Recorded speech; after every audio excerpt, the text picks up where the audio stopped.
it's a long trip to make a 15-minute speech, but it's hell going to be worth it. I hope you'll bear with me. And one day soon, it'll be my pleasure to say to UKIP conference, welcome to Belfast, because I can promise you a great time there when you come.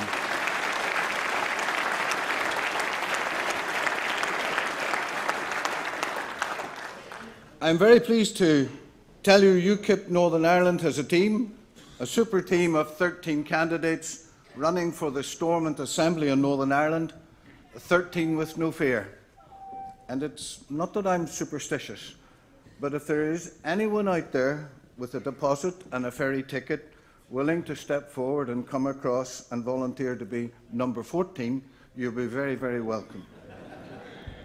You know, you'd think Farage or Nuttall would, with this little matter of a referendum getting in the way, come over and fight the cause for us.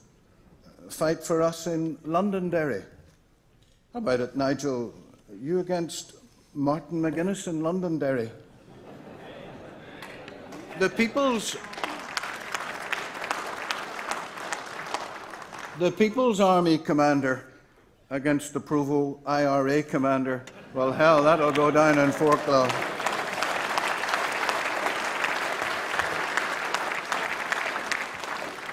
But seriously, though, in your name, UKIP have a great team of one fine lady and 12 solid men carrying our banner into hostile battle lines of the Assembly elections.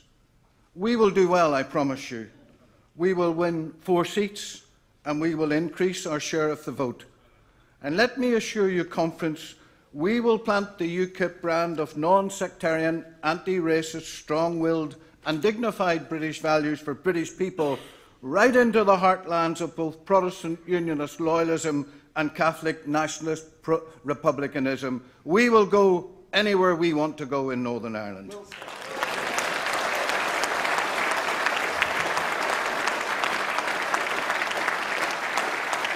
And when UKIPers knock on the doors and say, we want our country back, don't you?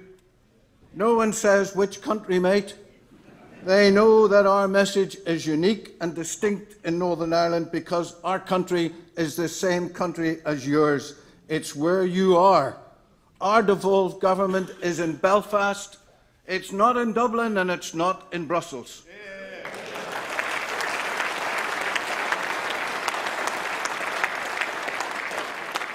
Our allegiance is to one union, the union of Great Britain and Northern Ireland. We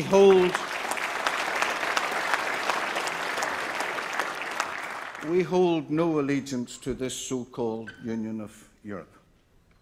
Friends, I listened to Scotland's most accomplished lady, Nicola Sturgeon, and her apprentice, Leanne Wood, from Wales.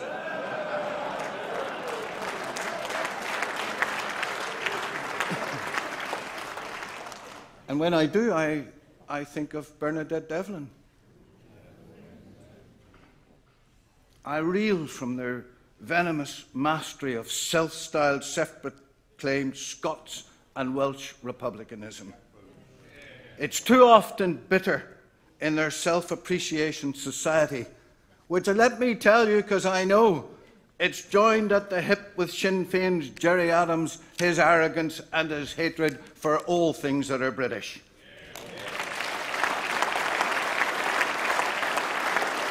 They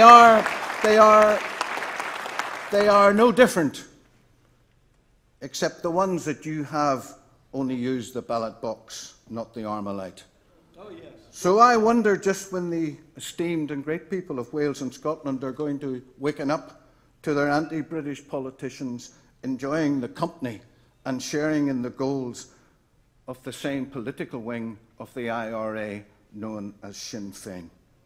In my time, the Welsh, the Scots, the English, you never let Northern Ireland down. So conference, and particularly here when I'm in Wales, let me say, when one considers Republicans or nationalists, you be very careful of what you wish for. This union is worth saving.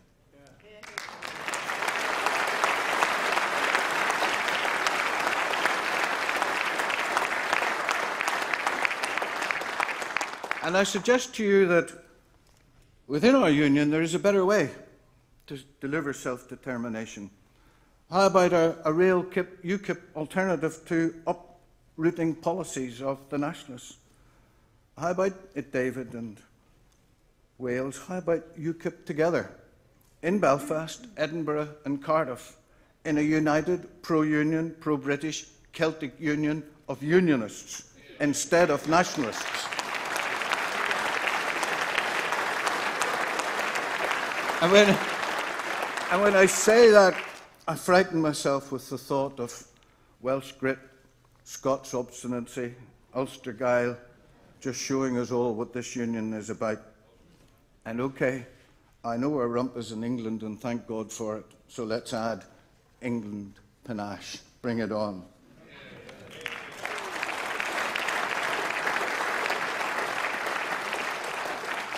I'm prone to talk about regionalism. It's not republicanism.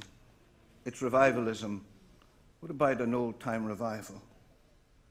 In my region, our health service is no longer a service. Overworked doctors and nurses, trolley beds for the elderly, and A&Es, a danger to all who enter. Does that sound familiar? Over 100,000 people in pain waiting on procedure appointments. I'm sure that sounds familiar. Our education system denies parental choice at primary level. Good teachers are put out to grass at 40. And deprivation is measured by free school meals. Does that sound familiar to you? Yes. Pensioners choose between heating and eating. Yes. We have food banks in our 21st century. Preschool places for young working parents cost as much as their mortgage. Criminals have more rights than their victims. Our roads have potholes like craters.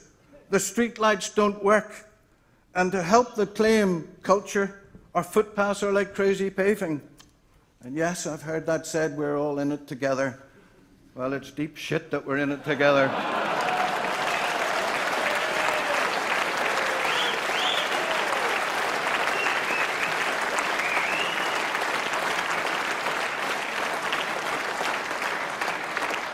The litany of incompetence waffle, this austerity foot stamping is endless. We don't have any Tories about us at Stormont. Yet their influence stretches to Belfast with the iron hand of wide boy millionaires, most who've never held down a proper job in their lives, and they're knocking 10 bells out of my people coming out of 40 years of terrorism. So come on, UKIP, and come on this conference. Our minds are very clear, aren't they? And let's now clear the minds of the people.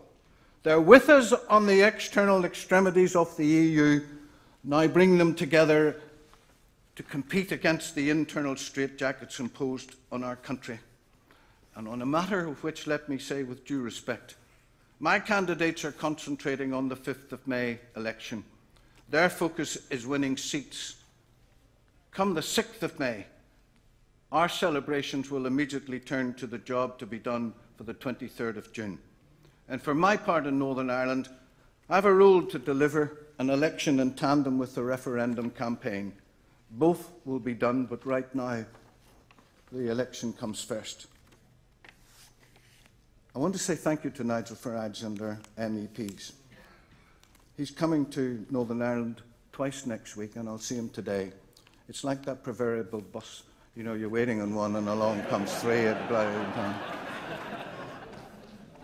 But at home on the EU, the Sinn Féin have let the cat out of the bag, or in their case, they brought out their rusty rifles to threaten again. They've declared to vote to remain. They say the EU is their best ticket to get into United Ireland. And I say, well, thanks for that. If Sinn Féin want to stay in, that's bloomin' good enough for 500,000 unionists to come out.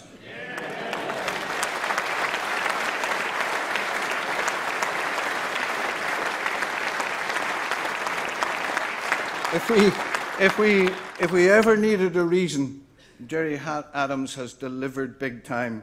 If he's in, then I'm out, and that's a certainty. And Chairman, on this little welcome distraction on the matter of the European Union, let me say to me, UKIP is more than a party. UKIP's a cause, and it's a very worthwhile cause which I believe passionately in. It's a cause for people and not for egos. It's a cause for people and not their personal ambition. And it's a cause that my people have found a home in, so I don't want to be let down. And why not? I'll tell you, Northern Ireland has the only land border in the United Kingdom. It rests against the EU's largest benefactor and cheerleader, our friendly neighbours in the Irish Republic, and most are our friends. Yet even friends interfere, and worse, some talk with twisted tongues. Take a couple of weeks ago, when Taoiseach Enda Kenny stood outside Downing Street, almost weeping at the thoughts of the British leaving the EU. He worries very deeply for his British friends and the effect there could be on cross-border trade. Let me tell you just a little bit about the United Kingdom's only land border. It's invisible. My good friend Steve Wolfe crossed it with me, and he was wondering when a policeman from either side would apprehend us. There's no markings to say you've crossed from a sovereign country to a neighbouring republic. No one patrols the border. There are no border checks, no passport controls. It's a trafficker's dreamland. It's Schengen in reverse. So tell me, Prime Minister, today, when you said this about Brussels, this deal, we will be out of the parts of Europe that don't work for us, out of open borders. Which border are you talking about, Prime Minister? It's not ours. It's not the United Kingdom's land border. So which border is it, Prime Minister? Does open borders mean, therefore, you will inform the Irish that border controls will be introduced on June the 24th? Because in Dublin, the Garda Síochána consider young radical Muslims to be more of a concern security-wise than dissident IRA groups. Our own police in Northern Ireland, the PSNI, believe that an Islamic attack has moved from moderate to serious. This is the British land border I'm talking about. This is Belfast, a British Belfast, a capital city under threat. Conference, it's our border. The very same border used by the IRA to cross over and commit atrocities and then sneak back in darkness into their Irish state of haven, of comfort and freedom from justice. And right now, as I speak to you, this porous border is a gateway for illegal, undesirables, criminals, people traffickers crossing into the United Kingdom. Some stop in my country, most move across the ferry routes into your regions. It's easy. There are no checks. They simply walk in undetected. I think I've made my point to you about borders, Prime Minister. And just before I close conference, a couple of things. I've lived through a dirty, bloody, sinister war, and never was or never could it be that of sectarianism or racism, saying that they were things to follow. They weren't things to follow then, they're not now, and I hope they never will be. I have seen the results of both at work, and let me tell you, they stink. But not as much as the retching stench choking me when I listen to the hypocrites who use the back door for EU funding when their case hasn't stacked up for legitimate money. They and their likes are no good for the United Kingdom. Carpetbaggers PLC just brings us ruination. UKIP, I leave with this. Be strong. Be one voice, one message, one cause. Get out there and bring the grassroots with you. And if you wish, tell them this proud Ulsterman said, there's nothing wrong in being plain old British. Thank you.